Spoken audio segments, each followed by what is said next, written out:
어머니가 저를 안고 대감댁에 방을 떼던 날이었습니다. 대감댁에서는 새 부인을 맞아들이고 어린 도련님의 새어머니를 구하고 있었습니다.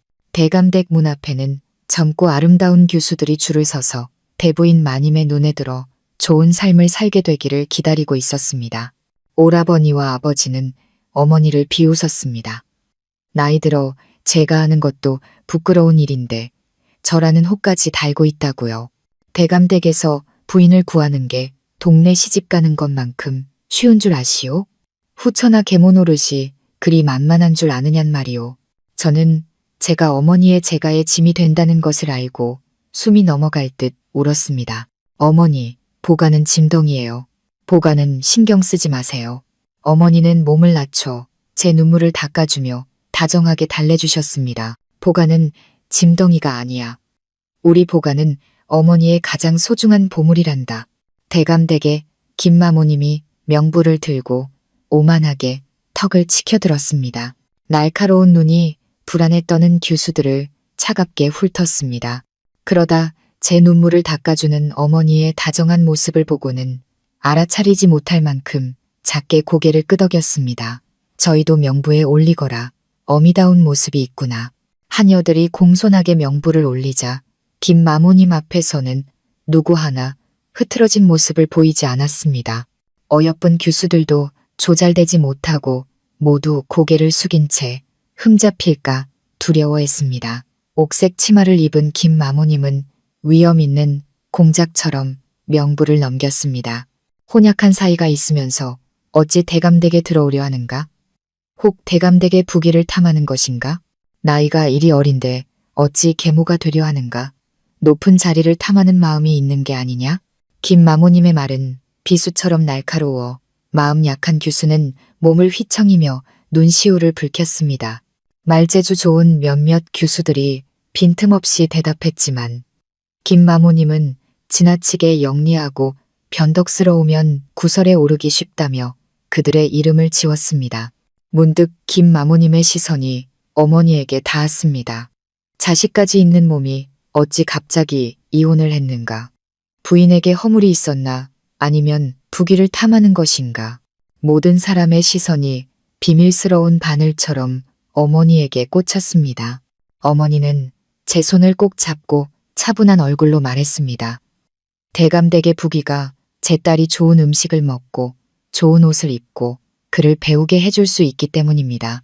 김마모님은 미간을 살짝 찌푸리며 어머니의 이름을 지우려 붓을 들었습니다. 저는 마음이 아파 사람들이 어머니를 얕보는 것이 싫어 서둘러 외쳤습니다. 아니에요. 그런 게 아니에요. 보름 전에 할머니가 보가가 오라버니보다 보리떡 반쪽을 더 먹었다고 먹을 것만 밝히는 돈 먹는 계집애라고 하셨어요. 저를 꼽주 영감에게 민며느리로 팔아버리겠다고 해서 어머니가 몰래 밥을 숨겨서 저에게 주셨는데 할머니가 어머니를 도둑이라고 욕하고 아버지가 어머니를 때렸어요. 어머니는 잘못한 게 없어요. 다 보가가 욕심부려서 보리떡 반쪽을 더 먹어서 그래요. 슬픔에 북받쳐 눈물을 닦을 겨를도 없이 저는 어머니를 위해 애원했습니다. 마모님, 우리 어머니는 정말 좋은 분이세요. 보가도 이제 말 잘 듣고 욕심부리지 않을게요. 김마모님의 붓은 먹물을 머금은 채 어머니의 이름 뒤에서 멈췄습니다. 지워야 할지 남겨야 할지 모르는 듯했습니다. 어머니는 김마모님의 망설임을 눈치채고 제 손을 살며시 잡아당겼습니다. 보가야, 마모님을 곤란하게 해드리면 안 된다. 결국 김마모님의 붓은 내려오지 않았습니다. 저는 아주 희미한 한숨 소리를 들었습니다. 마치 산들바람이 제 머리를 쓰다듬으며 저와 어머니를 안타까워하는 것 같았습니다. 고개를 들자 김마모님은 여전히 무표정했지만 저와 어머니의 이름이 적힌 명부를 옆에 하녀에게 건네며 나지막이 말했습니다. 대부인 마님께 아뢰고 사주단자를 보내 사주팔자를 맞춰보도록 해라. 그때 뒤쪽에 두꺼운 휘장이 걷히며 코를 찌르는 쓴 양내가 풍겨 나왔습니다. 휘장 뒤에서 어여쁜 아가씨 한 분이 한참 구경하다가 웃음을 터뜨렸습니다. 대부인 마님께서 약을 드시며 한나절이나 동정을 살피시더니 저를 내보내셨습니다. 집안일을 잘 돌보고 가문의 체면을 세울 만한 사람을 뽑으라 하셨거늘 김마모님은 어찌 대여섯 살짜리 아이까지 뽑으셨습니까? 어여쁜 아가씨는 손을 뻗어 제보를 꼬집고는 몸을 낮춰 저를 겁주었습니다. 김마모님의 규율 교육은 아주 무섭단다. 이 집에 들어오면 매일 혼나고 매도 맞아야 할 텐데 무섭지 않으냐. 저는 조용히 고개를 저으며 아가씨를 똑바로 쳐다봤습니다. 아니에요. 김마모님은 마음이 아주 따뜻한 분이세요. 보가는 마모님이 좋아요. 어여쁜 아가씨는 놀란 척 김마모님을 쳐다보며 말했습니다. 어머나, 세상에 마모님을 좋아하는 사람도 있네요. 김마모님은 대꾸하지 않고 오만하게 고개를 돌리며 차갑게 웃었습니다. 춘화야, 수다 떨 시간이 있으면 저들을 거처로 데려가 대부인 마님께 문안이나 드리게 하거라. 춘화 아가씨는 한숨을 쉬며 김마모님에게 목소리를 낮췄습니다. 대부인 마님께선 방금 약을 드시고 주무시려 합니다. 제게 전가를 보내셨는데 지금은 뵙지 않아도 된다고 하셨어요. 방금 소동을 들으시고는 마음이 편치 않으신 모양입니다. 저 모녀가 대감님이나 도련님 눈에도 들지 못해 오래 머물지 못할 거라고 생각하세요. 아시다시피 대부인 마님은 아이들이 시끄럽게 구는 걸 가장 싫어하시잖아요. 대감님 마음속엔 돌아가신 부인뿐이고 우리 도련님은 또 성격이 워낙 짓궂으니 대감님과 도련님이 돌아와 저 모녀를 보면 분명 순탄치 않을 겁니다. 춘하 아가씨는 양각등을 들고 나비처럼 가볍게 펄럭이며 저와 어머니를 거처로 안내했습니다. 그들이 앞에서 소곤거리는 말을 저는 뒤에서 몰래 들었습니다. 어머니가 이곳에 머물며 좋은 날을 보내려면 김마모님의 허락만으로는 부족한 것이었습니다.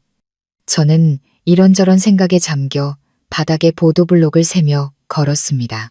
양각등 불빛은 흔들리고 보도블록은 서너 개, 새오라버니, 새아버지, 그리고 새할머니의 마음을 얻어야 한다. 하지만 제가 새할머니의 마음을 얻기도 전에 다음 날 춘화 아가씨가 많은 물건을 가져왔습니다. 할머니, 대감님, 도련님이 주시는 처신사 선물이라고 했습니다. 비단 몇 필과 정교한 다과 그리고 넉넉한 돈이었습니다. 보가가 서당에 다닐 때 쓸 용돈으로 은 한 냥까지 있었습니다.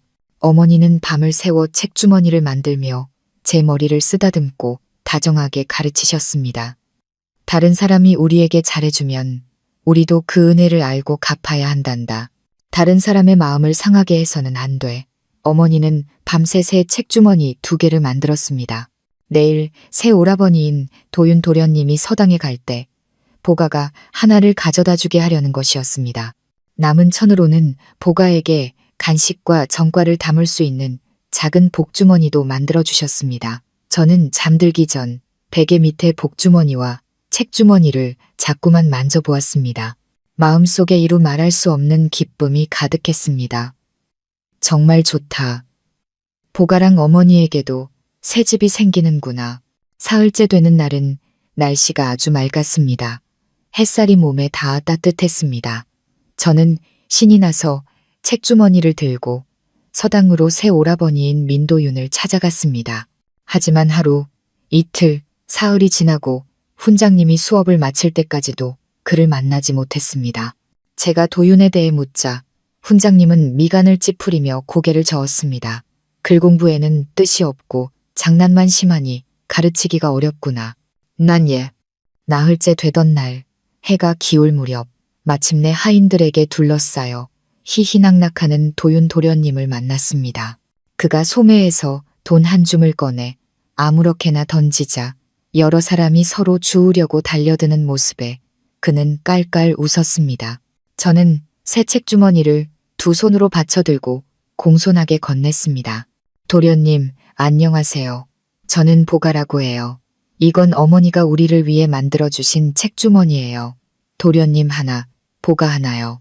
10살인 도윤 도련님은 저보다 머리 하나는 더 컸습니다. 그는 저를 찬찬히 뜯어보더니 경멸하듯 웃었습니다. 아, 네가 내 어미랑 같이 김마무랑 그 늙은 할망구가 뽑아들인 애구나. 보가? 자에, 자냐? 네, 어미가 네가 복덩이가 아니라 짐덩이라고 생각해서 그런 이름을 지어준 거겠지.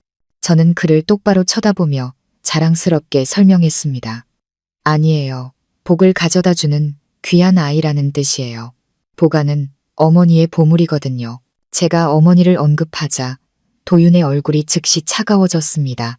그는 어머니가 밤새 만든 새 책주머니를 안에 든 책, 벼루와 함께 3개 빼앗아 던져버렸습니다. 책주머니는 멀리 대부인 마님의 뜰 안으로 떨어졌습니다. 도윤은 저를 사납게 밀쳤습니다.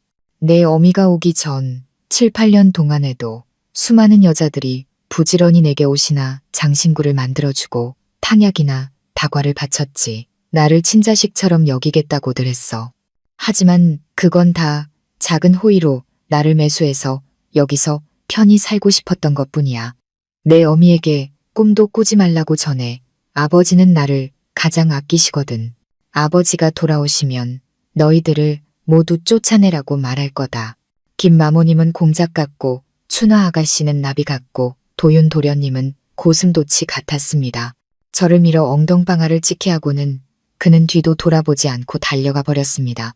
대부인 마님의 뜰을 보며 저는 난감해졌습니다. 춘화 아가씨는 제게 신신당부했습니다. 대부인 마님은 편찮으셔서 쓴 약을 드시고 계셔. 아이들이 시끄럽게 구는 걸 싫어하시니 보가는 가서 방해하면 안 돼. 하지만 저 책주머니는 어머니가 밤새워 만드신 것입니다. 어머니가 아시면 얼마나 마음 아파하실까요? 저는 뜰 입구의 할머니에게 조심스럽게 물었습니다. 그녀는 저와 도윤이 소란 피우는 것을 한참 구경하고는 빙그레 웃으며 응했습니다. 그리고 다정하게 기다리라고 했습니다. 아가씨는 여기 앉아 기다리세요. 대부인 마님께서 깨어나시면 제가 알려드릴게요. 저는 손을 소매에 넣고 머리를 어머니가 만들어주신 목도리 안으로 움츠린 채 계단에 앉아 할머니가 깨어나시길 기다렸습니다. 복도를 지나는 바람이 목덜미로 스며들어 이마가 차가웠다 뜨거워졌다 했습니다. 꾸벅꾸벅 졸고 있을 때 춘화 아가씨의 환한 목소리가 들렸습니다. 대부인 마님은 주무시지도 않는데 말씀 한마디 전해드리면 될 것을. 겨우 6살짜리 아이를 왜 여기서 바보같이 기다리게 하십니까? 춘화 아가씨는 제 손을 잡고 높은 문턱을 넘어 겹겹이 드리워진 발을 지나 안으로 들어갔습니다. 아가씨, 우리 할머니 보러 가는 거예요? 응, 제가 너무 졸렸나 봅니다.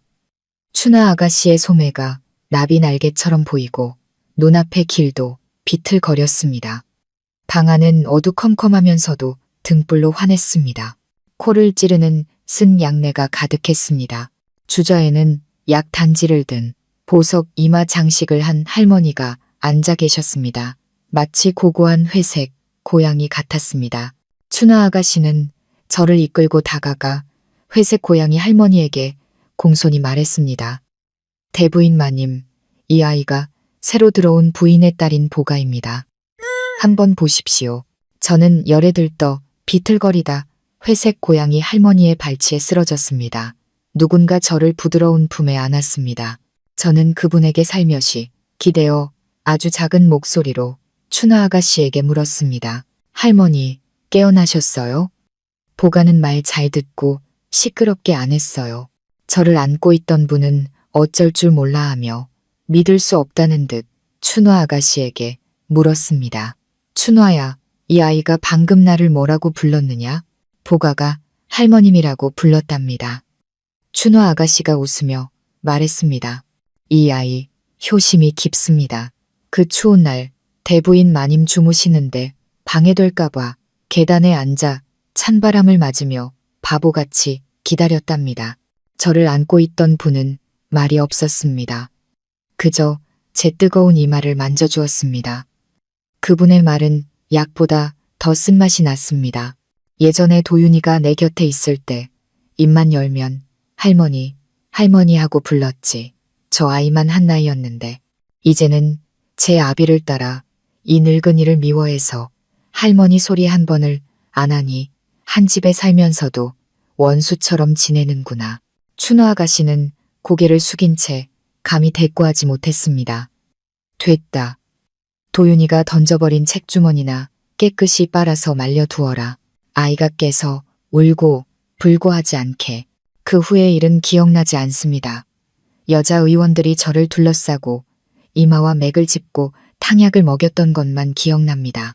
어머니가 저를 데리러 오셨을 때 저는 이미 깨어 있었습니다. 머리도 아프지 않았습니다.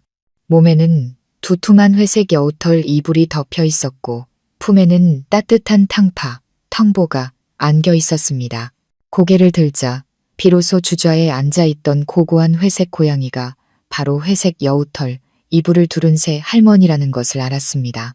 어머니는 가슴 아파하며 저를 안고 제 이마를 급히 짚어보았습니다. 제가 괜찮은 것을 확인하고서야 예를 갖춰 문안을 드렸습니다.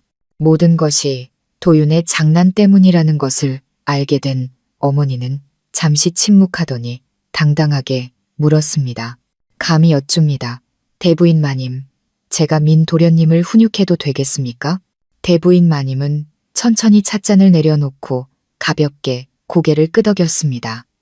네가 이 집에 들어왔으니 그의 반쪽엄이나 마찬가지다. 당연히 훈육할 수 있지. 춘호 아가씨가 제 몸에 덮인 회색 여우털 이불을 거두려 하자 대부인 마님은 손을 저었습니다. 바깥바람이 차니 그냥 덮고 가게 해라. 저는 어머니의 어깨에 엎드려 몸에 덮인 부드러운 회색 여우털 이불을 만졌습니다. 마음까지 부드러워지는 것 같았습니다. 할머니, 내일 보가가 또 할머니 보러 와도 돼요? 할머니는 얼굴을 굳히고 미간을 찌푸렸습니다. 나는 아이들이 시끄럽게 구는 것을 허락하지 않는다. 오지 않는 것이 좋겠다. 하지만 제 기대에 찬 눈빛과 마주치자 할머니는 다시 안색을 누그러뜨리고 어색하게 헛기침을 했습니다. 굳이 오겠다면 점심을 먹고 오너라. 내게는 아이가 먹을 만한 밥이 없다. 배고프다고 해도 난 모른다. 돌아오는 길 하늘에는 별이 총총이 떠 있었습니다. 어머니는 저를 꼭 껴안았습니다. 저는 어머니의 기분을 눈치채고 조심스럽게 물었습니다. 어머니, 저한테 화나셨어요? 어머니는 화나지 않았어. 다만 우리 보가가 참고 지내는 것이 싫을 뿐이야. 어머니는 제 손을 만지며 손바닥 안에 감쌌습니다. 다음에 오라버니가 보가를 괴롭히면 주먹을 쥐고 맞서 싸우렴. 어머니가 보가를 데리고 나가 살게 되더라도 우리 보가가 억울하게 당하게 두지는 않을 거야. 저는 고개를 저었습니다. 별로 억울하지 않았습니다. 오라버니는 일부러 저를 괴롭힌 게 아니에요. 책주머니를 본 적이 없어서 무서웠던 거예요. 예전에 여름에 어머니가 보가 데리고 팥빙수 먹으러 갔을 때처럼요. 팥빙수에서 연기가 나길래 보가는 뜨거운 건 줄 알았잖아요. 그런데 먹어보니 차갑고 달콤해서 맛있었어요. 어머니, 보가 걱정 마세요. 다음에 오라버니 만나면 사과하라고 할게요. 저와 어머니가 이야기하는 동안 누각 아래에 외로운 그림자 하나가 서서 우리를 오랫동안 말없이 지켜보고 있었습니다. 제가 눈을 비비고 자세히 보려 하자 그는 이미 조용히 사라졌습니다. 다음날 동틀녘 춘하 아가씨가 깨끗하게 빤 책주머니를 가져왔습니다. 저는 점심을 먹고 회색 여우털 이불을 품에 안고 신나게 할머니께 돌려드리러 갔습니다. 할머니는 쓴 약을 드시느라 눈도 들지 않고 미간만 찌푸리고 계셨습니다. 저는 할머니의 책상이 텅 비어 있고 약 말고는 아무것도 없는 것을 보고 서둘러 어머니가 가득 채워주신 복주머니를 풀었습니다. 그 안에 든 간식과 정과를 책상 위에 가득 펼쳐놓았습니다. 할머니, 보가한테 동과당, 볶은 콩, 조하고 꿀과자 있어요. 이거 드시면 약이 쓰지 않을 거예요. 할머니는 잠시 멈칫하더니 미간을 찌푸리며 불쾌했습니다. 보니 내 어미도 너를 너무 오냐오냐 키우는구나. 어찌 어미가 저럴 수 있나. 저는 고개를 저으며 서둘러 설명했습니다. 아니에요. 내일이 보가 생일이라서 어머니가 맛있는 걸 많이 사주신 거예요. 다 먹지는 못하게 하셨어요. 보가가 할머니께서 쓴 약 드시는 게 생각나서 뭘 좋아하실지 몰라서 전부 다 가져온 거예요. 내일이 내 생일이라고? 저는 고개를 끄덕였습니다. 할머니의 얼굴이 어색해졌습니다. 그리고 춘화 아가씨를 불렀습니다. 내 옷장에서 뭐 하나 골라서 저 아이에게 생일 선물로 주거라. 춘화 아가씨는 열쇠를 받고 웃었습니다. 보가는 정말 복이 많네요. 우리 대부인 마님 옷장 안에는 용궁의 보물보다 더 귀한 것들이 많답니다. 보가는 무엇을 갖고 싶으세요? 정말요. 보가가 원하는 건 뭐든지 다 가질 수 있어요. 보가는 말만 하세요. 이 세상에 대부인 마님 댁에 없는 보물은 없답니다. 할머니는 차갑게 콧방귀를 뀌며 오만하게 턱을 치켜들었습니다. 마치 세상 물정 모르는 제 욕심 많은 모습이 마음에 들지 않는다는 듯이요. 저는 턱을 괴고 할머니를 보며 방긋 웃었습니다. 그리고 진지하게 소원을 빌었습니다. 할머니가 보가에게 잘해주셔서 보가는 할머니가 좋아요. 그러니 보가의 7살 생일 선물은 할머니 몸이 빨리 나아서 앞으로는 쓴 약을 안 드시는 거예요. 할머니는 비단 상자를 받으려다 멈칫했습니다. 그리고 갑자기 감개무량한 듯 한숨을 쉬었습니다. 이 아이. 춘화 아가씨가 살짝 고개를 돌려 조용히 말했습니다. 둘째 아가씨는 효심이 깊고 동시합니다. 훈장님께서도 보가 아가씨가 글 공부를 열심히 한다고 칭찬하셨습니다. 할머니는 춘화 아가씨가 말하는 둘째 아가씨를 부정하지 않았습니다. 그저 쓸쓸하게 고개를 저을 뿐이었습니다. 도윤이가 보가의 반만이라도 살가웠으면 좋으련만 고슴도치, 오라버니, 민도윤에게 사과를 받는 것은 어려운 일이었습니다. 그는 요즘 계속 저를 피했습니다. 마치 뒤통수에도 눈이 달린 것 같았습니다. 동짓날 큰 눈이 내렸습니다. 대감님이 남쪽에서 돌아왔습니다. 김마모님은 하인들을 지휘해 마차에서 짐을 내렸습니다. 할머니는 두꺼운 회색 여우털 이불을 입고 복도에 서서 대감님의 얼굴을 자세히 살피느라 눈을 가늘게 떴습니다. 며칠 전 제가 할머니와 이야기할 때 할머니는 무심코 말씀하셨습니다. 대감님이 집을 떠난 지 여러 날인데 살이 빠졌을지 쪘을지 모르겠구나. 남쪽 음식이 입에 맞을는지. 하지만 막상 대감님을 보자 할머니는 한마디도 하지 않았습니다. 얼굴은 한겨울 처마 및 고드름보다 더 길고 차가웠습니다. 대감님은 몸이 아주 마르고 두꺼운 외투를 입은 채 품 안에 무언가를 소중히 감싸고 있었습니다. 눈에 젖을까 염려하는 듯 했습니다. 바람이 불 때 저는 보았습니다. 대감님이 품에 안고 있는 것은 위패였습니다.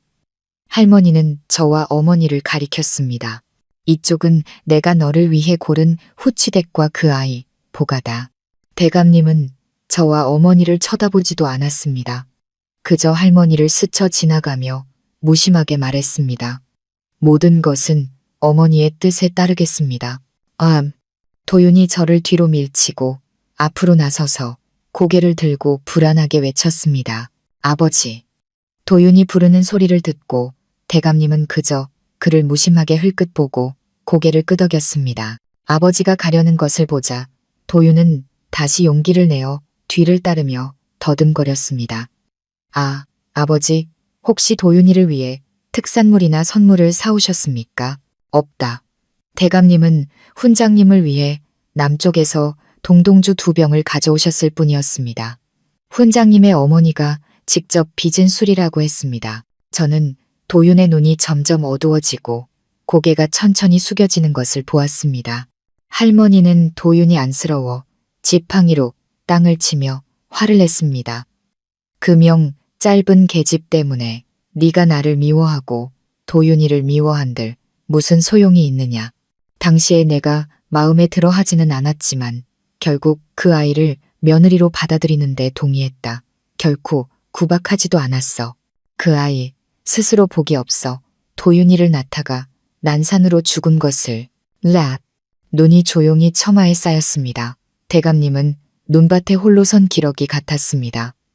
그는 돌아보며 비꼬는 듯 웃었습니다. 그리고 한자 한자 또박또박 말했습니다. 어머니, 유나라고 그 아이에게는 이름이 있습니다. 재능도 있었고요. 어머니는 단 한 번도 그 아이를 제대로 봐주지 않으셨지요. 그리고 도윤이에 관해서는 유나의 목숨과 바꿔야 하는 아이인 줄 알았다면 저는 차라리 낳지 않았을 겁니다. 눈은 말없이 내렸습니다. 대감님은 가버렸습니다. 뜰에는 할머니와 도윤만이 남아 마치 오래된 쓴 약처럼 보였습니다. 도윤은 고개를 숙여 눈을 닫고 아무 말 없이 달려나갔습니다. 제가 도윤을 찾았을 때 그는 아무도 없는 서재에 앉아 있었습니다. 서재에는 붉은 매와 한 병과 훈장님의 동동주 2병이 단정하게 놓여 있었습니다. 도윤은 그 동동주 2병을 보며 멍하니 있었습니다. 제가 문을 열고 들어오자 도윤은 희망에 찬 눈으로 돌아봤다가 저인 것을 보고는 차갑게 웃었습니다. 웬일이냐? 그 늙은 할망구에게 아첨하지 않고 나를 찾아온 이유는 뭐냐? 내 비참한 꼴을 보러 왔나?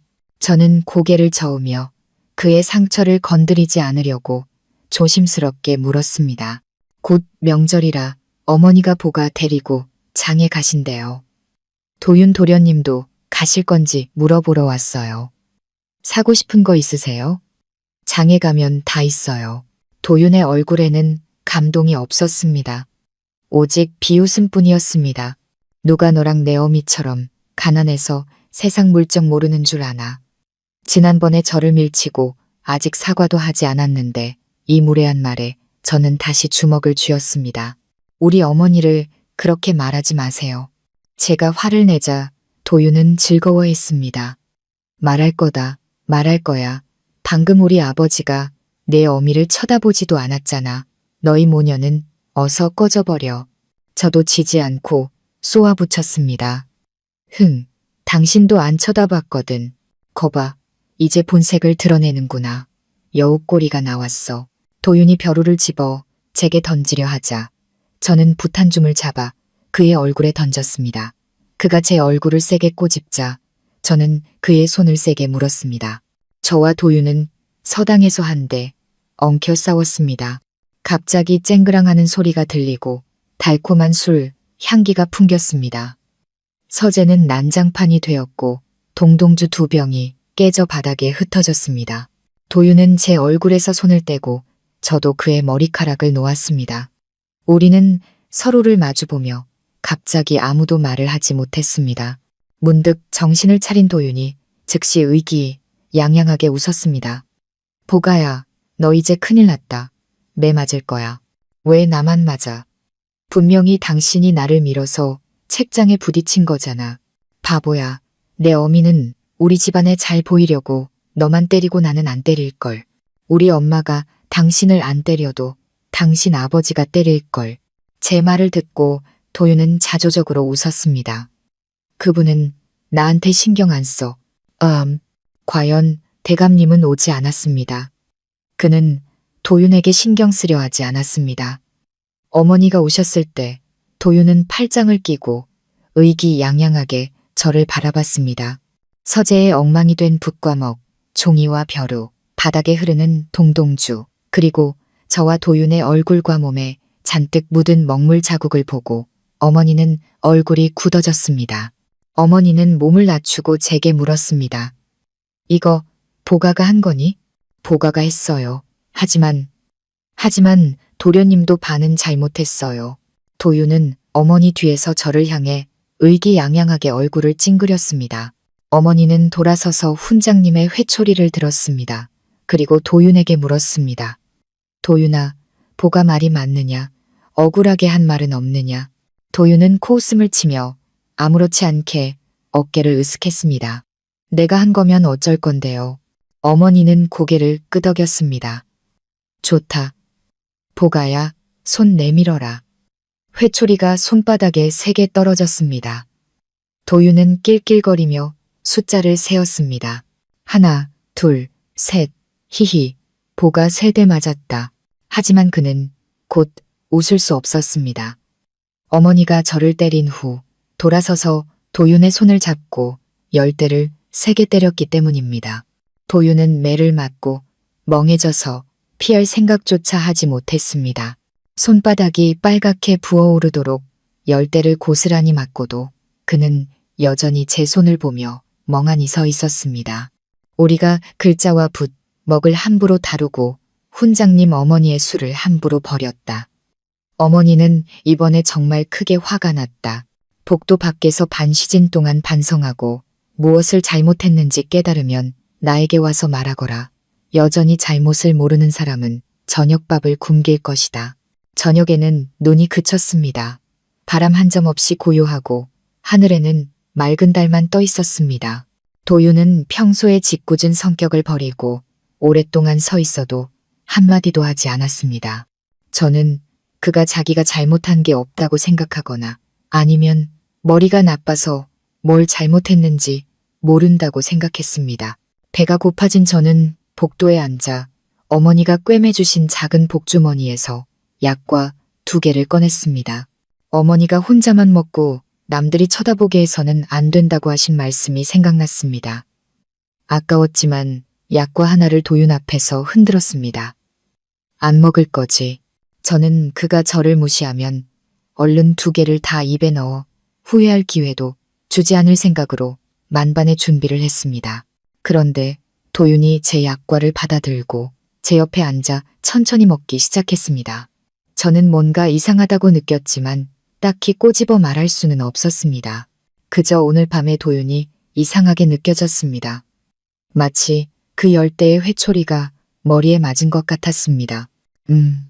보가가 맞아본 경험에 따르면 맞을 때 손바닥에 힘을 꽉 주면 덜 아파. 도윤은 아무 말 없이 자신의 빨개진 손바닥만 멍하니 쳐다봤습니다. 한참을 보더니 갑자기 웃었습니다. 저는 경악하며 도윤을 쳐다봤습니다. 끝났다. 예, 맞아서 머리가 어떻게 됐나 봐. 하우씨. 도윤의 목소리는 아주 낮았습니다. 눈이 내리는 소리처럼 가벼웠습니다. 지금까지 아무도 나를 때린 적이 없었어. 그리고 아무도 내게 옳고 그름을 가르쳐 준 적도 없었지. 그 말이 제 마음을 시큰하게 했습니다. 그럼 예전에 그 아주머니들은 당신을 돌보지 않았어? 과거를 떠올리며 도윤은 웃었습니다. 그들은 대감대게 남고 싶어서 감히 나를 돌볼 생각도 못했지. 나를 때리는 건 더더욱 꿈도 못 꿨어. 한 번은 내가 그 여자 아들의 머리를 깨뜨렸는데도 자기 아들이 눈치가 없다고 욕하며 억지로 내게 사과하게 했어. 보가야, 내 어미는 어떤 사람이냐? 너한테 잘해주니?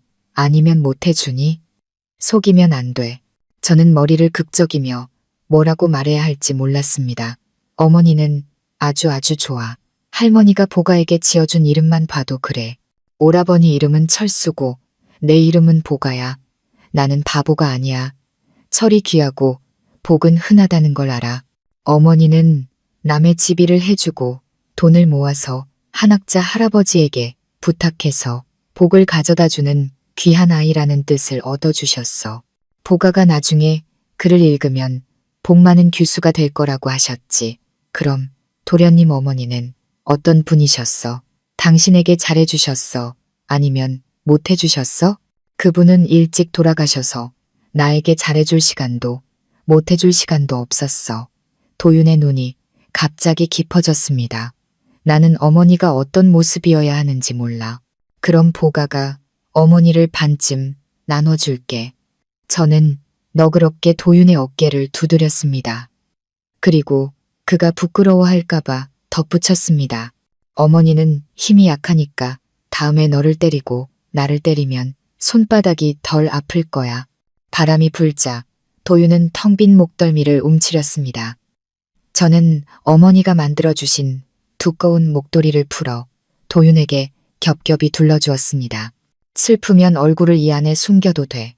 하지만 콧물은 흘리면 안 돼. 도윤은 두툼한 목도리를 만지며 웃었습니다. 그리고 가볍게 말했습니다. 고맙다, 보가야. 목도리에 얼굴을 묻은 도윤은 사나운 고슴도치 같지 않았습니다. 마치 상처 입은 거북이 같았습니다. 동짓날 만두 그릇 비우지 않으면 겨울 내내 귀가 시려울걸.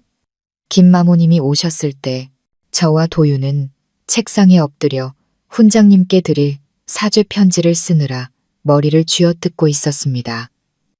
어머니는 웃으며 김이 모락모락 나는 만두 2그릇을 내왔습니다. 보가와 도윤이는 먼저 밥 먹고 쓰거라. 남은 2그릇은 어머니가 찬압에 담아 김마모님에게 건넸습니다. 고생하십니다, 마모님. 이 합은 대부인 마님께, 그리고 이 합은 대감님과 유나 아씨께 전해주십시오. 김마모님은 어머니가 유나라는 이름을 언급하자 잠시 멈칫했습니다. 하지만 옆에서 그릇을 들고 맛있게 먹는 도윤을 보고는 흐뭇하게 웃었습니다. 대부인 마님께서 부인이 도련님을 훈육하려 한다는 말을 듣고 무척 기뻐하셨습니다. 하지만 한 가지 당부하셨습니다. 부인이 자꾸 과거 사람을 언급하면 대감님과 도련님 마음에 부인을 위한 자리가 생기지 않을 거라고요. 하지만 어머니는 할머니의 충고를 듣지 않았습니다. 도윤을 훈육할 때조차 유나 부인을 언급했습니다. 도윤이 서당에서 자리에 앉아있지 못하는 버릇이 도져 수업을 빼먹고 훈장님께 이끌려 어머니 앞에 왔을 때 어머니는 그를 꾸짖거나 손바닥을 때리지 않았습니다. 대신 시집 한 권을 도윤에게 건넸습니다. 도윤이의 어머니는 아주 재능 있는 분이셨단다. 이것은 그분이 쓰신 시들이야. 도윤이가 글을 읽어야만 그 시를 이해할 수 있을 거다. 그 후로 도윤은 다시는 수업을 빼먹지 않았습니다. 설이 다가왔습니다. 예년 같으면 대감님은 혼자 유나 부인의 묘에 제사를 지내러 갔습니다.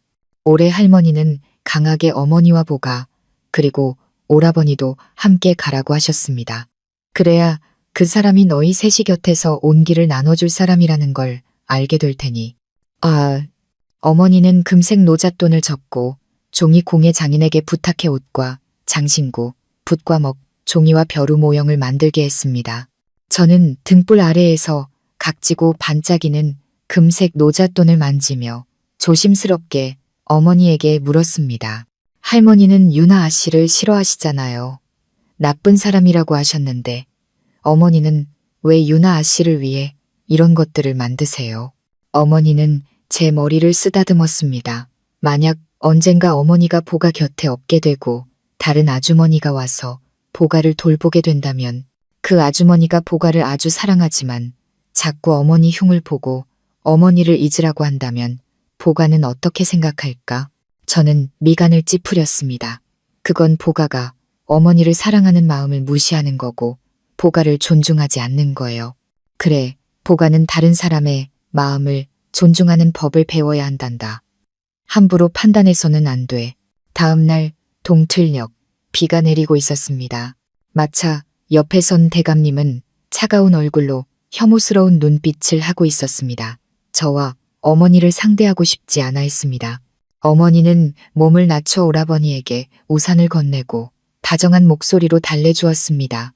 도윤아, 시 몇 수나 외웠니? 이따가 어머니께 들려드려야지. 도윤은 고개를 끄덕였습니다. 어머니는 종이, 모형과 노잣돈을 대감님에게 건네며 부드럽게 웃었습니다. 이 붓과 먹, 종이와 벼루는 유나 아씨가 좋아할지도 모르겠습니다. 옷과 장신구도 도성에서 유행하는 것들입니다. 대감님과 도윤이가 아쉽게 제사를 지내러 가는 동안 저는 보가를 데리고 장에 다녀오겠습니다. 저녁 무렵 버드나무 골목에서 만나 함께 돌아가면 대부인 마님께도 면목이 설 것입니다. 그 종이 모형들은 정말 살아있는 것 같았습니다. 대감님은 어머니를 뚫어지게 쳐다봤습니다. 방금 전의 혐오감에 약간의 미안함이 섞인 듯 했습니다. 고맙소. 어머니는 저를 데리고 장에 가서 설빔을 샀습니다. 저는 모아둔 용돈으로 도윤 오라버니에게는 거북이 모양 엿을, 할머니에게는 쓴약과 함께 드실 정과를 샀습니다. 그리고 춘화 아가씨와 김마모님께는 머리에 바를 동백기름 2갑을 샀습니다. 장에는 사람이 많았습니다. 제가 어머니를 도와 비단을 고르고 있을 때 귀에 거슬리는 소리가 들렸습니다. 아버지, 할머니, 저기 보세요. 보가랑 엄마예요. 고개를 들자 가장 보기 싫은 사람인 철수 오라버니와 전 아버지, 전 할머니가 보였습니다. 어머니는 무의식적으로 제 손을 꽉 잡고 저를 끌고 달렸습니다. 하지만 막다른 골목으로 들어서고 말았습니다. 철수가 따라와 제 손에 든 거북이 엿을 보자마자 빼앗고는 저를 세게 밀어 넘어뜨렸습니다. 전 할머니는 눈을 가늘게 뜨고 어머니의 치마부터 머리의 비녀까지 훑어보더니 제 좋은 비단으로 만든 복주머니에 시선을 고정했습니다. 그리고 비꼬며 도발했습니다. 보가를 위해서라고 말하더니 결국 가난이 싫어 부잣집으로 날아간 거였구나. 이년아, 우리가 당시에 돈 10냥을 주고 너를 사와서 먹여주고 입혀줬는데 명분도 없이 대감댁에 빌붙어 있는 걸 보니 다른 놈의 침상에 기어오른 게 아니더냐? 내 아들만 바보였지. 이 여자가 부정한 짓을 해서 남편 얼굴에 먹칠을 했구나. 전 아버지는 지게를 든 채 침울한 얼굴로 어머니에게 한 걸음씩 다가왔습니다. 골목집들이 창문을 열고 어머니를 손가락질하며 구경하는 것을 보고 저는 다급하게 외쳤습니다. 아니에요. 집안의 굳은 일은 전부 우리 어머니가 했는데 당신들은 어머니를 때리기까지 했잖아요. 제발 저희 어머니 좀 구해주세요. 저 사람들은 정말로 어머니를 죽도록 때릴 거예요. 어머니는 옆에 있던 대나무 장대를 집어들고 저를 등 뒤로 감쌌습니다. 철수는 엿을 빨며 구경했고 전 할머니는 더이하게 웃었습니다. 보셨죠? 집안일입니다. 제 며느리가 부정한 짓을 해서 지금 잡아가려는 참입니다. 어떤 사람이 전 할머니와 전 아버지를 알아보고 나서서 설명했습니다. 저 집 며느리 맞아요. 예전에 첫째 임신했을 때도 때리더니 이제 둘째가 저렇게 클 때까지 때리는군요. 집안일이라는 말을 듣자 사람들은 憤憤히 창문을 닫고 상관하지 않았습니다. 전 아버지는 저를 가리키며 어머니를 위협했습니다. 이년아, 감히 반항해. 내가 먼저 이 계집애부터 때려 죽일 테다. 저는 문득 예전에도 이랬다는 것이 생각났습니다. 어머니는 바보가 아니었습니다. 어머니는 맞으면 도망칠 줄 알았고 전 아버지와 맞서 싸울 줄도 알았습니다. 하지만 보가가 맞고 땅에 쓰러져 주먹과 발길질이 보가에게 쏟아지려는 것을 보자 어머니는 더 이상 도망치지 않았습니다. 정관은 흩어지고 동백기름은 깨지고 작은 복주머니는 짓밟렸습니다. 어머니는 저를 품에 꼭 안았습니다. 등과 이마에 몇 차례 몽둥이를 세게 맞았습니다. 저는 울면서 어머니를 보호하려 했지만 제 손가락이 세게 맞았습니다. 때리지 마세요. 때리지 마세요. 엄마. 어머니는 저항하려 했지만 제가 맞은 것을 보고는 저를 품에 꼭 껴안고 계속 달래주었습니다. 괜찮아. 보가야. 괜찮아. 어머니의 이마에서 흘러나온 따뜻한 피가 제 목덜미에 떨어졌습니다. 어머니는 시종일관저를 목숨보다 소중한 보물처럼 품에 안고 한순간도 놓지 않았습니다. 저는 세상의 모든 신에게 빌었습니다. 눈을 떠서 제 어머니를 구해달라고. 보가에게는 신께 드릴 좋은 것이 아무것도 없다고. 어머니가 더 이상 맞지 않고 좋은 날을 보낼 수만 있다면 신께서 보가의 목숨을 가져가셔도 좋다고. 그 순간 제 몸에 떨어지던 주먹이 멈췄습니다. 마치 신이 마침내 제 기도를 들어주신 것 같았습니다. 보가야, 보가야. 어렴풋이 뒤에서 누군가 저를 흔드는 소리가 들렸습니다. 신이 아니었습니다. 눈이 빨개진 도윤이 전 아버지의 팔을 죽기 살기로 붙들고 놓아주지 않고 있었습니다. 내 동생 때리지 마. 내 어머니 때리지 마. 아야 하는 도윤의 비명소리가 들렸습니다. 전 아버지가 도윤의 명치를 발로 찼습니다. 철수가 도윤을 누르고 큰 키를 이용해 도윤의 위에 올라타 주먹으로 계속 때렸습니다.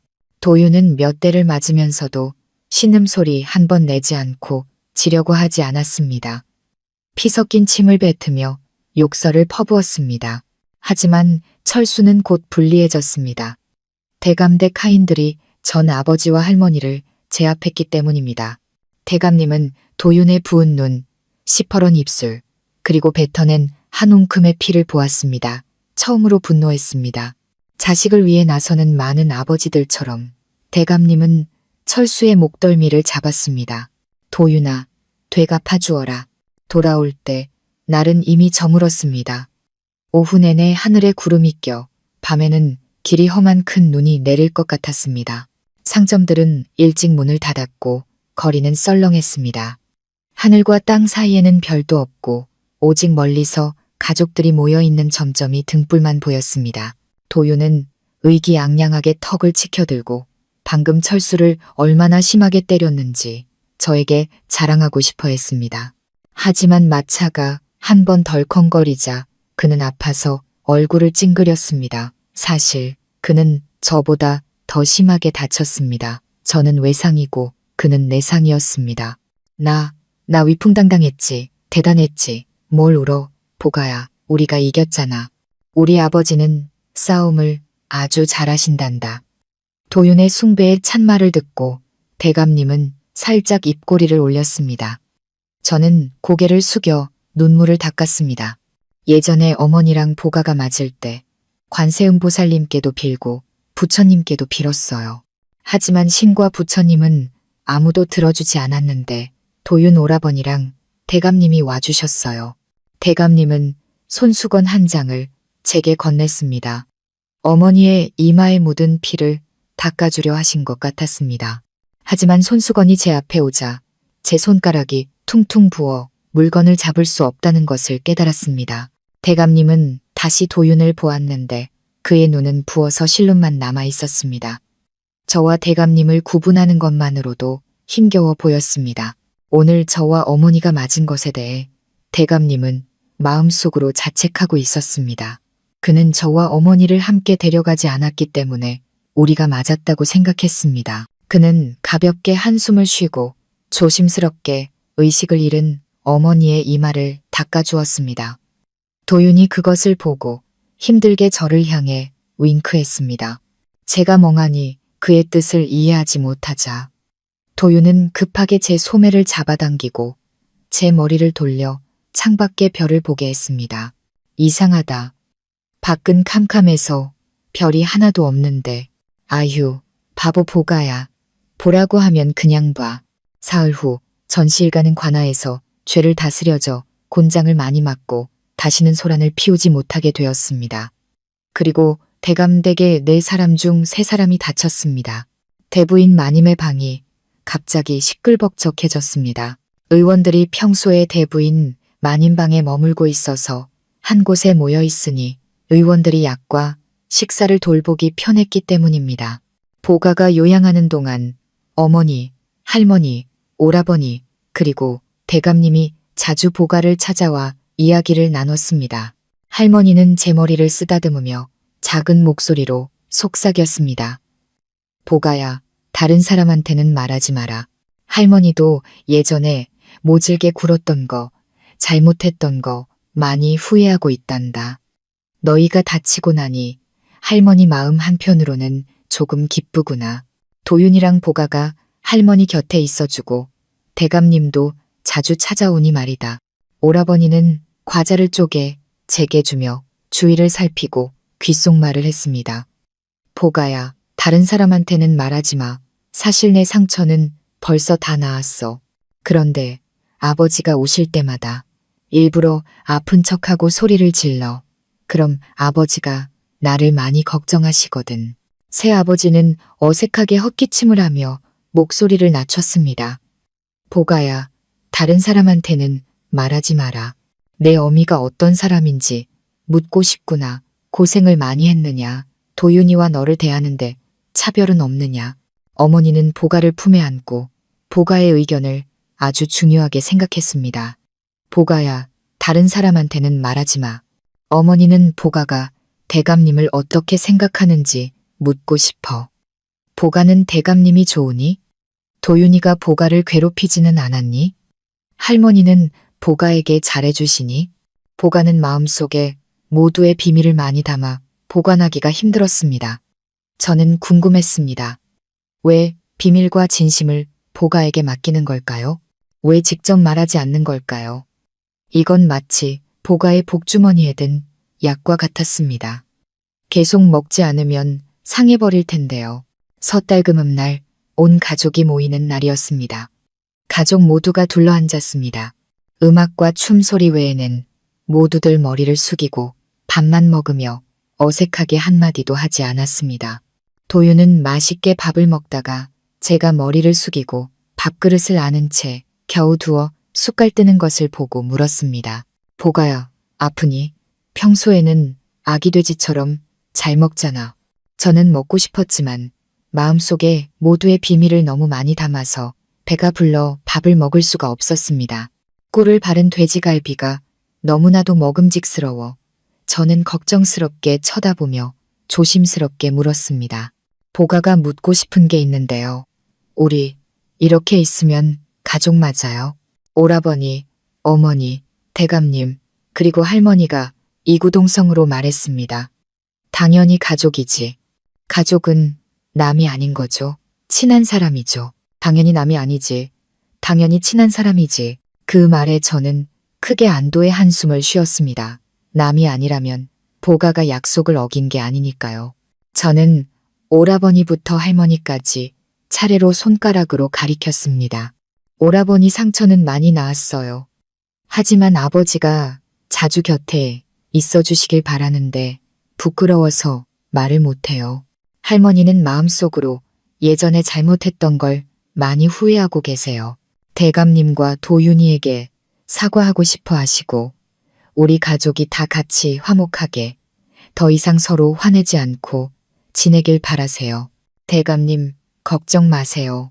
우리 어머니는 세상에서 제일 좋은 어머니예요. 아주 많은 고생을 하셨지만 보가가 똑같은 고생을 겪게 하고 싶어 하지 않으세요. 오라버니와 보가를 똑같이 대하세요. 보가가 맞은 매는 오라버니도 꼭 맞게 될 거예요. 어머니, 보가는 오라버니랑 대감님이랑 할머니가 아주 좋아요. 그들과 오랫동안 가족으로 지내고 싶어요. 매년 이렇게 다 같이 앉아서 화목하게 섣달금음날 저녁을 먹고 싶어요. 콩 쏟아내듯 말을 마치고 저는 크게 숨을 내쉬었습니다. 꿀바른 돼지갈비 한 조각을 집어 맛있게 먹기 시작했습니다. 문득 고개를 들자 모두들 얼굴이 빨개져 말을 하지 않았습니다. 양고기를 굽는 지글지글 소리가 들릴 정도로 조용했습니다. 모두들 어색하게 젓가락을 들고 제 밥그릇에 반찬을 마구 집어주었습니다. 밥그릇은 작은 산처럼 가득 쌓였습니다. 마치 작은 설날에 부뚜막 신에게 바치는 달고 끈적한 과자 같았습니다. 입에 붙어서 남의 험담을 하지 못하게 하려는 것처럼요. 보가야, 천천히 먹어라. 급할 거 없다. 급할 거 없지. 음식은 천천히 먹을 수 있고 말도 천천히 할 수 있습니다. 마음의 매듭도 천천히 풀 수 있습니다. 결국 폭죽 소리와 함께 묵은해는 가고 봄은 더디지만 천천히 오고 있으니까요. 온 세상의 등불이 새해를 맞이하고 한 조각 초승달이 단란한 사람들을 비추고 있습니다. 이 최종 방송용 대본 유튜브 가족 이야기 채널용 오프닝 음악과 함께 따뜻하고 감성적인 목소리로 가족 이야기 시청자 여러분 안녕하세요. 오늘은 제 어머니와 저에게 새로운 가족이 생기던 날의 이야기를 들려드릴까 해요. 어머니가 제 작은 손을 꼭 잡고 위험 있는 대감댁 대문에 붙어있던 방을 떼어내던 바로 그날의 이야기 말이에요. 대감댁에서는 돌아가신 첫 부인을 대신할 새 부인과 어린 도련님의 새어머니를 구하고 있었답니다.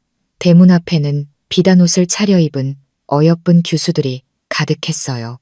모두 대부인 마님의 눈에 들어 이 큰 기와 집의 안주인이 되기를 꿈꾸고 있었죠. 그 모습을 보며 오라버니와 아버지는 어머니를 비웃었어요. 나이 들어 제가 하는 것도 우스운데 저 호까지 달고서 대감댁 문턱이 그리도 낮은 줄 아나? 계모 노릇이 얼마나 무서운 건지도 모르고 저는 그 말이 비수처럼 밝혔어요. 제가 어머니의 발목을 잡는 짐덩이라는 생각에 숨이 꼴깍 넘어갈 듯 울음을 터뜨렸죠. 어머니, 보가는 짐덩이에요.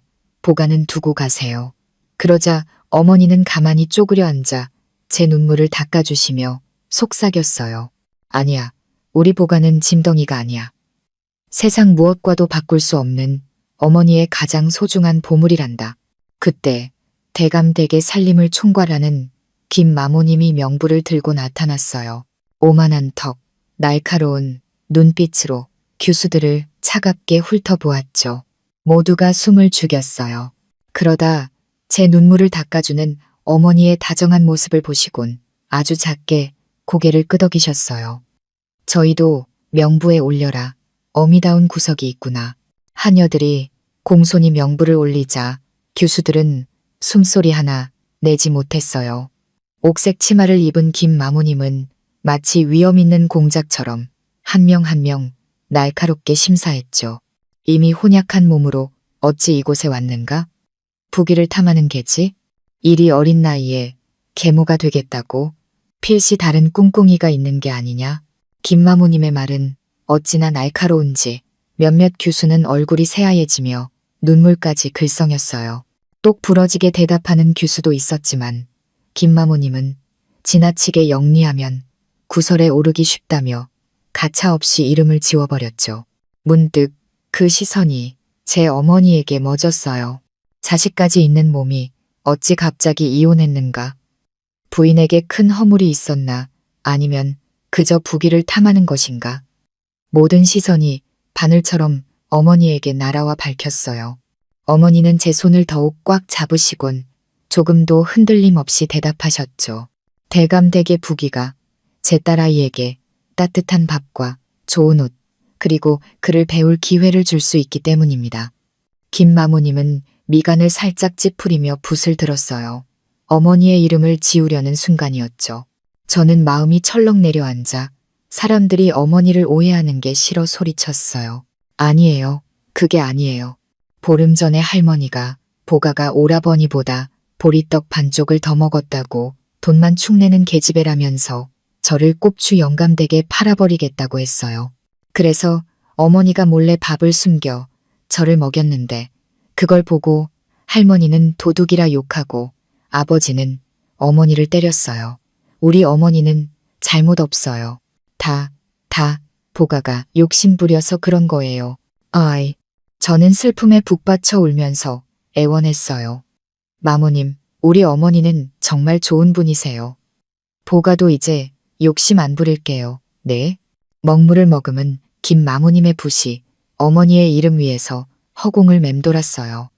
어머니는 그런 마모님의 마음을 읽으셨는지 제 손을 살며시 잡아당기셨죠. 보가야, 마모님을 곤란하게 하면 못 쓴다. 결국 붓은 내려오지 않았어요. 대신 아주 희미한 한숨소리가 들렸죠. 마치 따스한 바람이 제 머리를 쓰다듬으며 우리 모녀를 안타까워하는 것만 같았어요. 김마모님은 여전히 무표정했지만 하녀에게 명부를 건네며 나지막이 말했어요. 대부인 마님께 아뢰고 사주단자를 보내 궁합을 보도록 해라. 바로 그때 뒤쪽 휘장이 거치며 코를 찌르는 쓴 양내가 확 풍겨 나왔어요. 휘장 뒤에서 어여쁜 아가씨 한 분이 붓 웃음을 터뜨리며 나타났죠. 대부인 마님께서 약을 드시며 한나절이나 밖을 살피시더니 저를 보내셨습니다. 집안 체면을 세울 만한 사람을 뽑으라 하셨거늘 어찌하여 5살짜리 아이까지 뽑으셨습니까? 마모님, 그 아가씨는 제 볼을 살짝 꼬집으며 겁을 줬어요. 김마모님의 규율 교육은 아주 무섭단다. 매일 혼나고 매도 맞아야 할 텐데 괜찮겠니? 저는 고개를 저으며 아가씨를 똑바로 쳐다봤어요. 아니에요. 김마모님은 마음이 아주 따뜻하세요. 보가는 마모님이 좋아요. 아가씨는 놀란 척 눈을 동그랗게 떴죠. 어머나, 세상에 마모님을 좋아하는 사람도 있네요. 김마모님은 그저 오만하게 고개를 돌릴 뿐이었어요. 춘화야, 수다 떨 시간 있으면 저들을 대부인 마님께 데려가 문안이나 드리게 해라. 춘화 아가씨는 한숨을 쉬며 목소리를 낮췄어요. 대부인 마님께선 방금 약을 드시고 막 잠자리에 드셨습니다. 지금은 뵙지 않아도 된다고. 저 모녀가 대감님이나 도련님 눈에 들지 못해 오래 머물지 못할 거라 생각하세요. 아시다시피 마님은 아이들 시끄러운 걸 가장 싫어하시잖아요. 대감님 마음엔 오직 돌아가신 부인뿐이고 우리 도련님은 또 얼마나 짓궂으신데요. 앞날이 순탄치 않을 겁니다.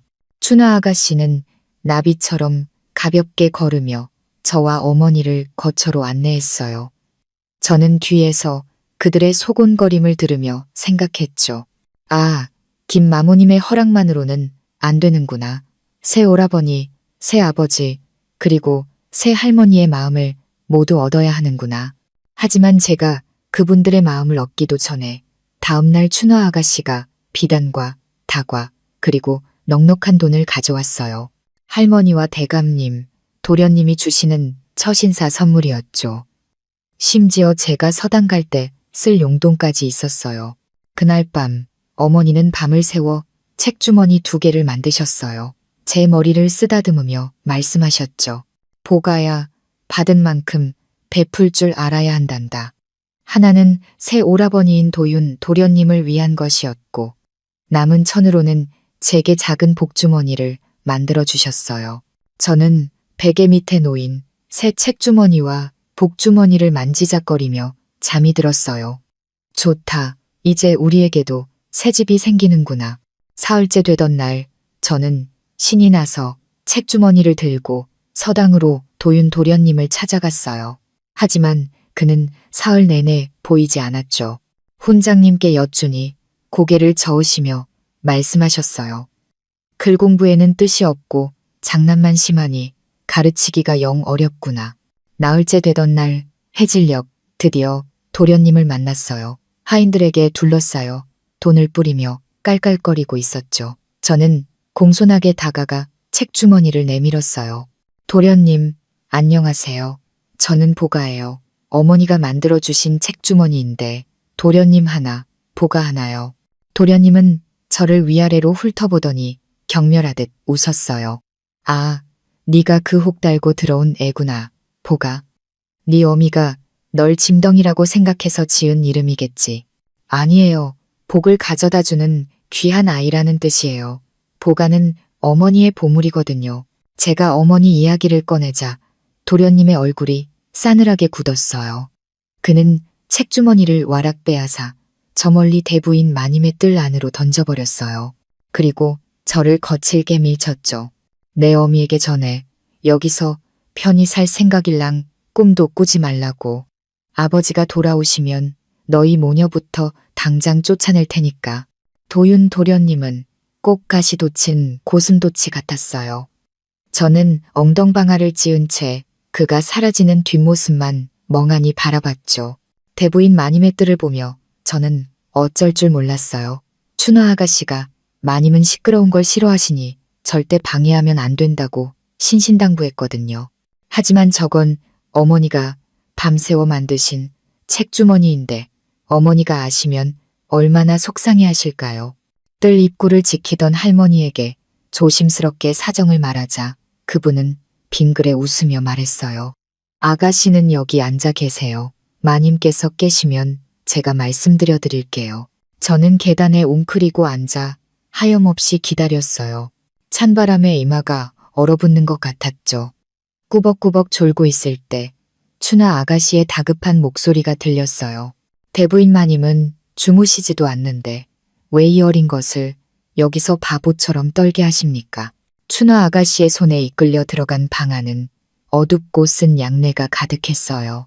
주좌에는 보석이마 장식을 한 할머니가 앉아 계셨죠. 마치 고고한 회색 고양이처럼요. 춘하 아가씨가 저를 소개하는 순간 저는 열에 들떠 그만 할머니의 발치에 쓰러지고 말았어요. 누군가의 부드러운 품에 안겨 저는 가물가물한 정신으로 물었어요. 할머니, 깨어나셨어요? 보가는 시끄럽게 안 했어요. 저를 안고 있던 분이 어쩔 줄 몰라 하며 춘화 아가씨에게 물었어요. 춘화야, 이 아이가 방금 나를 뭐라고 불렀느냐? 보가가 할머님이라고 불렀답니다. 춘화 아가씨가 웃으며 덧붙였죠. 이 아이, 마님 주무시는데 방해될까봐 그 추운 데서 찬바람을 맞으며 기다렸답니다. 저를 안고 있던 분은 한동안 말이 없었어요. 그저 제 뜨거운 이마를 쓸어줄 뿐이었죠. 그분의 목소리는 약보다 더 썼어요. 예전에 도윤이도 저 아이만 할 때 입만 열면 할머니, 할머니 하고 불렀는데 이제는 제 아비를 따라 이 늙은이를 원수 보듯 하니 그 뒤로 저는 기억이 없어요. 눈을 떴을 때 제 몸에는 두툼한 회색 여우털 이불이 덮여 있었고 품에는 따뜻한 탕파가 안겨 있었죠. 고개를 들어보니 저를 안고 있던 분은 바로 그 고고한 회색 고양이 새할머니였어요. 어머니는 제가 도윤의 장난 때문에 아팠다는 걸 아시고는 할머니께 당당하게 여쭈었어요. 대부인 마님, 제가 민도련님을 훈육해도 되겠습니까? 할머니는 천천히 고개를 끄덕이셨죠. 네가 이 집에 들어온 이상 그의 반쪽 어미나 다름없으니 당연히 그리해야지. 그리고 춘화 아가씨가 이불을 거두려 하자 손을 저으셨어요. 바깥바람이 차니 그냥 덮고 가게 해라. 저는 어머니 어깨에 기대어 부드러운 여우털 이불에 온기를 느꼈어요. 마음까지 따뜻해지는 것 같았죠. 할머니, 내일 또 놀러 와도 돼요? 할머니는 얼굴을 굳히셨어요. 나는 아이들 시끄러운 거 싫다. 오지 마라. 하지만 제 기대에 찬 눈빛을 보시곤 어색하게 헛기침을 하셨죠. 굳이 오겠다면 점심은 먹고 오너라. 아이 먹을 밥은 없으니 배고프다고 해도 난 모른다. 돌아오는 길 어머니는 제게 화난 게 아니라 제가 억울하게 당하는 게 싫다고 하셨어요. 다음에 오라버니가 또 괴롭히면 맞서 싸우렴. 어머니가 보가를 데리고 나가 살게 되더라도 우리 보가를 억울하게 만들진 않을 거야. 하지만 저는 억울하지 않았어요. 오라버니는 책주머니를 처음 봐서 무서웠던 거예요. 예전에 우리가 팥빙수를 처음 봤을 때처럼요. 어머니, 걱정 마세요. 다음에 만나면 꼭 사과받을게요. 우리가 이야기하는 동안 누각 아래에 외로운 그림자 하나가 우리를 오랫동안 지켜보고 있었어요. 제가 자세히 보려 하자 그는 이미 어둠 속으로 사라진 뒤였죠. 다음 날 점심을 먹고 저는 할머니께 이불을 돌려드리러 갔어요. 할머니는 쓴 약을 드시며 미간을 찌푸리고 계셨죠. 저는 어머니가 싸주신 복주머니에서 정과와 간식을 꺼내 책상 위에 가득 펼쳐 놓았어요. 할머니, 이거 드시면 약이 쓰지 않을 거예요. 할머니는 불쾌한 듯 말했어요. 내 어미도 너를 너무 오냐오냐 키우는구나. 아니에요. 내일이 보가 생일이라 어머니가 특별히 사주신 거예요. 할머니께서 쓴 약 드시는 게 생각나서 뭘 좋아하실지 몰라 다 가져왔어요. 내일이 내 생일이라고? 할머니의 얼굴이 순간 어색해졌어요. 그리곤 춘화 아가씨를 불러 옷장에서 생일 선물을 하나 고르라고 하셨죠.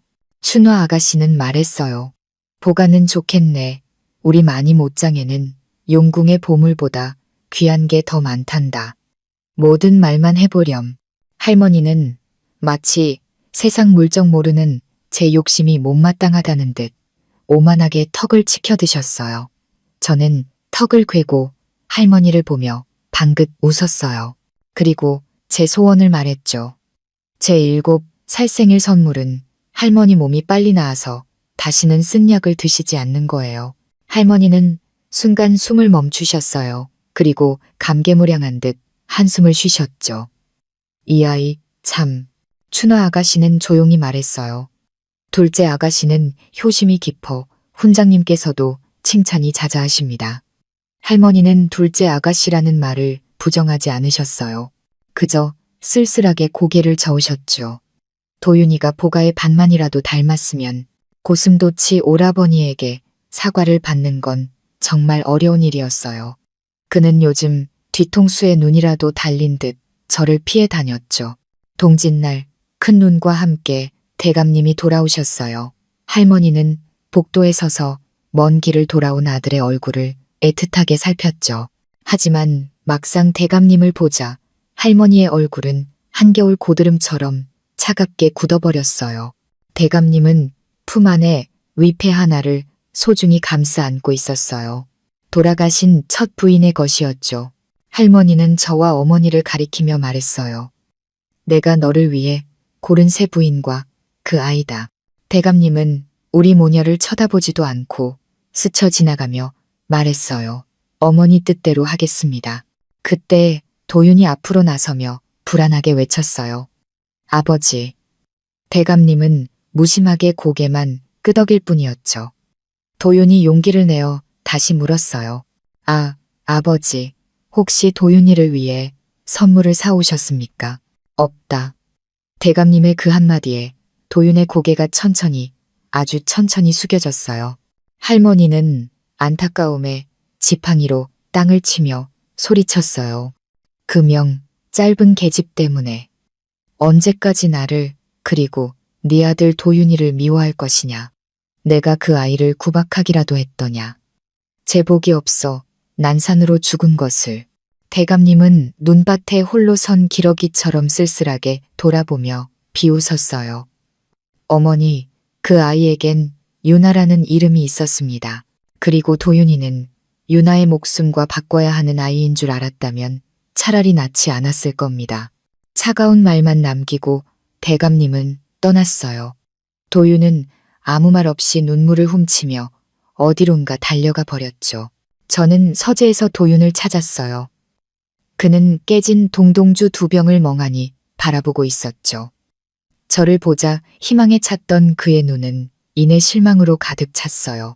뭐야, 너였냐? 그 늙은 할망구한테 아첨이나 할 것이지.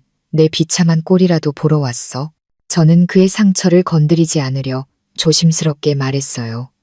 어머니가 장에 가신대요. 도련님도 같이 가실래요? 사고 싶은 거 있으면 다 살 수 있어요. 누가 너희처럼 가난뱅이인 줄 아나. 그의 무례한 말에 저도 그만 화가 나고 말았어요. 우리 어머니 그렇게 말하지 마세요. 말할 거다.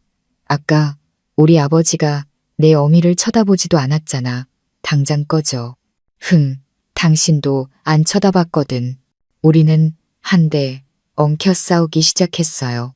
제가 그의 얼굴에 붓을 던지면 그는 제 볼을 꼬집었고 저는 그의 손을 세게 물었죠. 그러다 쨍그랑하는 소리와 함께 달콤한 술 향기가 방 안에 가득 퍼졌어요. 훈장님께 드릴 동동주 2병이 깨져버린 거예요. 정신을 차린 도윤이 의기양양하게 웃었어요. 보가야, 너 이제 큰일 났다. 매 맞을 거야. 왜 나만 맞아요? 도련님이 밀어서 그런 거잖아요. 바보야. 내 어미는 우리 집안에 잘 보이려고 너만 때릴걸. 우리 엄마가 안 때리면 당신 아버지가 때릴걸. 그러자 도윤이 자조적으로 웃었어요. 그분은 나한테 신경 안 써. 과연 대감님은 오지 않았어요. 어머니가 오셨죠. 어머니는 난장판이 된 서재와 먹물 범벅이 된 우리를 보고 얼굴이 굳어졌어요. 그리고 제게 물으셨죠. 보가야, 네가 한 거니? 네. 하지만 도련님도 잘못했어요.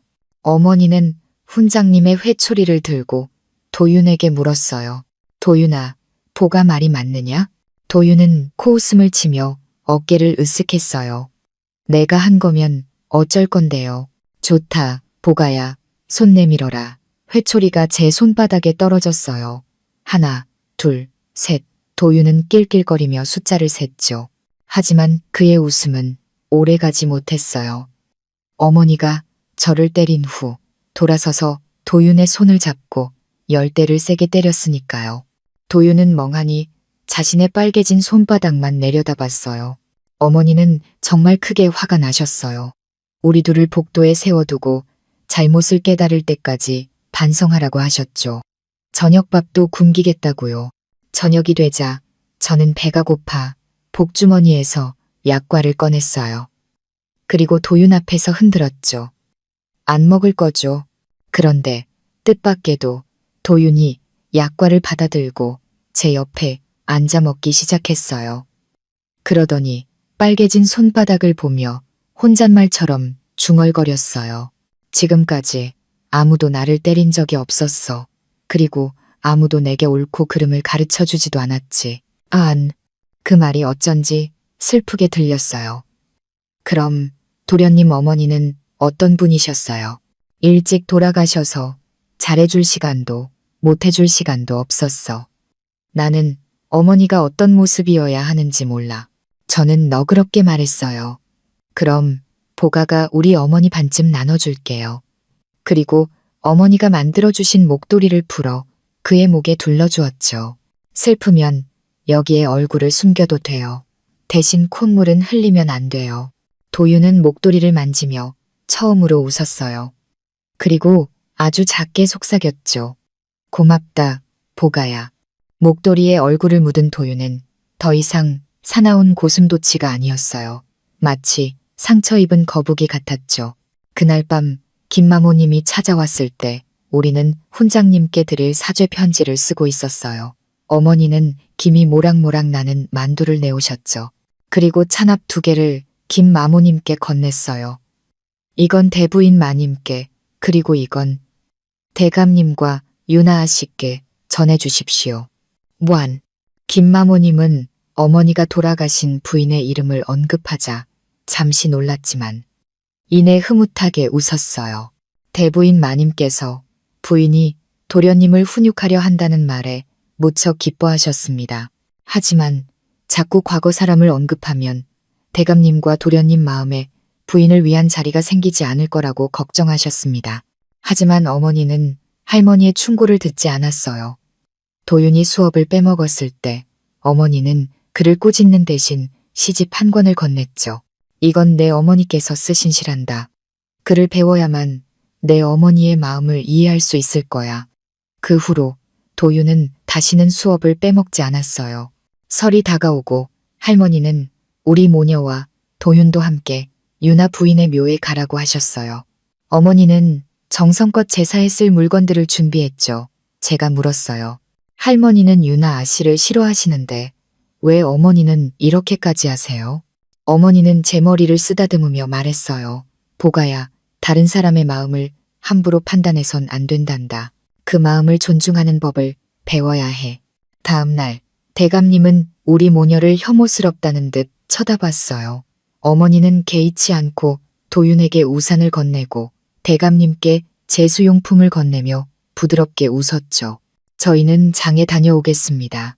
저녁에 버드나무 골목에서 뵙지요. 그 모습에 대감님의 차가운 눈빛이 아주 조금 흔들리는 것 같았어요. 하지만 장에서 우리는 가장 만나고 싶지 않은 사람들을 만나고 말았어요. 전 아버지와 할머니, 그리고 철수 오라버니였죠. 그들은 어머니를 보자마자 온갖 막말을 퍼부으며 행패를 부렸어요. 가난이 싫어 부잣집으로 날아간 거였구나. 이 부정한 것. 전 아버지가 어머니에게 손을 대려는 순간 저는 비명을 지르며 막아섰어요. 아니에요. 우리 엄마 때리지 마세요. 그러자 그들은 집안일이라며 구경하던 사람들의 창문을 닫게 만들었어요. 그리고는 저를 인질 삼아 어머니를 위협했죠. 이년아, 반항하면 이 계집애부터 죽을 줄 알아라. 그 순간 예전의 끔찍한 기억이 떠올랐어요. 어머니는 저를 보호하기 위해 도망치지 않았어요. 어머니는 저를 품에 꼭 안고 모든 매를 대신 맞았죠. 어머니의 이마에서 흐른 따뜻한 피가 제 목덜미를 적셨어요. 저는 울면서 신에게 빌었어요. 제발 우리 어머니를 구해달라고. 제 목숨을 가져가도 좋은, 제발. 그때였어요. 쏟아지던 주먹이 멈춘 건 신의 응답이 아니었어요. 눈이 새빨개진 도윤이 전 아버지의 팔을 죽기 살기로 물고 늘어지고 있었어요. 내 동생 때리지 마. 내 어머니 때리지 마. 전 아버지는 도윤을 발로 차고 철수는 도윤 위에 올라타 주먹을 휘둘렀어요. 하지만 그때 대감 대카인들이 나타나 그들을 제압했죠. 대감님은 피투성이가 된 도윤을 보고 처음으로 분노를 터뜨렸어요. 그리고 철수의 멱살을 잡고 말했죠. 도윤아, 되갚아 주어라. 돌아오는 마차 안은 너무나 조용했어요. 도윤은 잔뜩 다쳤으면서도 의기양양하게 제게 속삭였죠. 나 위풍당당했지. 뭘 울어. 우리가 이겼잖아. 저는 눈물을 닦으며 말했어요. 예전에는 신께 빌어도 아무 소용없었는데 오늘은 오라버니랑 대감님이 와주셨어요. 대감님은 말없이 손수건을 건네 의식을 잃은 어머니의 이마를 조심스럽게 닦아주었어요. 그 모습을 본 도윤이 제게 장난스럽게 윙크를 했죠. 그 일로 우리 넷은 모두 다쳤어요. 그래서 한동안 할머니 방에 모여 지내게 되었죠. 신기하게도 아프고 나니 우리는 더 가까워졌어요. 모두들 제게 와서 다른 사람에게는 말하지 말라며 자기 마음속 비밀을 털어놓기 시작했어요. 할머니는 예전에 모질게 굴었던 걸 후회한단다. 너희 덕분에 집안이 사람 사는 것 같아 기쁘구나 라고 하셨고, 오라버니는 사실 상처는 다 나았어. 그런데 아픈 척해야 아버지가 자주 오시거든. 이라며 귓속말을 했죠. 새 아버지는 어색하게 내 어미는 고생을 많이 했느냐. 도윤이와 너를 차별하지는 않고 라며 물어오셨고, 어머니는 저를 꼭 안고 보가는 대감님이 좋으니 새 가족들이 너에게 잘해주고 라고 물으셨어요. 저는 모두의 비밀을 마음속에 가득 담았어요. 너무 무거워서 밥도 잘 넘어가지 않았죠.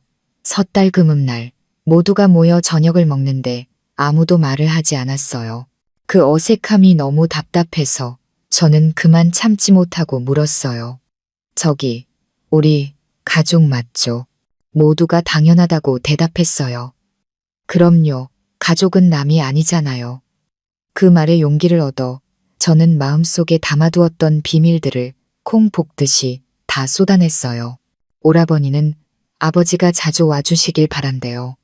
할머니는 예전에 잘못한 걸 후회하면서 모두에게 사과하고 싶어 하세요. 대감님, 우리 어머니는 세상에서 제일 좋은 어머니예요. 오라버니랑 저를 똑같이 사랑하세요. 그리고 어머니, 저는 세 가족이 모두 다 좋아요. 매년 이렇게 다 같이 모여서 밥 먹고 싶어요. 제 말이 끝나자 식탁에는 정적이 흘렀어요. 모두들 얼굴이 빨개져서 아무 말도 못하고 제 밥그릇에 반찬만 산더미처럼 쌓아주었죠. 마치 제 입을 막으려는 것처럼요. 보가야, 천천히 먹어라. 급할 거 없단다. 네, 급할 거 없죠. 음식도, 말도, 그리고 서로의 마음을 여는 것도 천천히 하면 되니까요. 폭죽 소리와 함께 묵은 해는 가고 봄은 더디지만 분명히 오고 있었으니까요. 그날 밤 온 세상의 등불이 새해를 밝혔고 하늘의 초승달이 마침내 하나가 된 우리 가족을 따뜻하게 비춰주고 있었답니다.